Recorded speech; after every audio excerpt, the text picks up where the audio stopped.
Otaku. It's time to get what I want, but I need your help, Kate.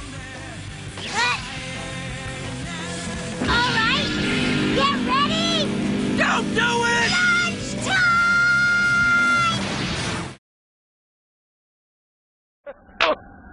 You shouldn't have done that.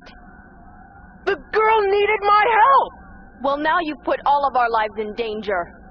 Those gunshots that you carelessly fired are going to draw more of the blue to this location. Getting out of this city just became harder thanks to you. Any continuation of this activity may constitute a violation of official regulations. Yeah, I know. They told us to safeguard the crime scene, but they never said we couldn't look around. That's true, but... Let's go, before the guy you don't care for gets here. All they saw when they looked at me was another little ghetto rat, with no power and no god. What's left for a poor little Chinese bitch to rely on? It's money, of course, and guns. Fucking A. With these two things, the world's a great place. If you fuck with him again, I'm gonna kill you. Not to mention, if you do anything at all to piss me off, I'll kill you for that too. Revy wouldn't have made this list in the first episodes of Black Lagoon. She was certainly tough, but came off like she was trying way too hard to prove it. However, it turned out, yes, she was. And Dutch, and more so Rock, were calling her out on it. As Rock refuses to take Revy at face value and challenges how she presents herself, her real character becomes more and more apparent. She's greedy and very easily provoked into violence, but has a respect for genuine authority in regards to Dutch, Chang, and Balalaika. The feelings she develops for Rock then test this behavior, because if his life is threatened, Revy will act against her nature in a second to protect him.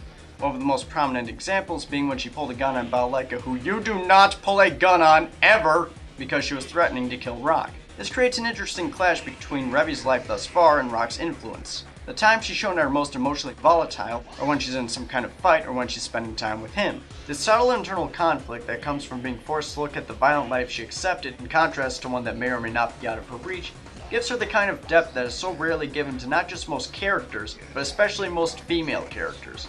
It's her depth and understated characteristics which make her complex, entertaining, and the best female lead of this season.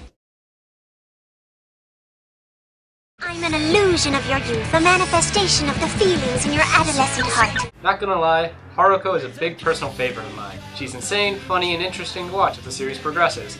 I also think she excels at being an excellent lead character because without her, Fooly Cooly would be about a depressing 12-year-old. And who would want to watch that? Jason, maybe. Either way, I love Haruko's crazy upbeat attitude and her necessary role in the series she's in. Haruko is easily my favorite female character of all time in any anime. She's funny, sadistic, and just lovable from the moment you meet her. She's really on the crazy side and does some pretty wild and over-the-top stuff throughout the series. She always seems to be there at the right time and say and do the right things to make the scene a lot funnier, and even when I found out she's kinda evil and up to no good, didn't faze me at all.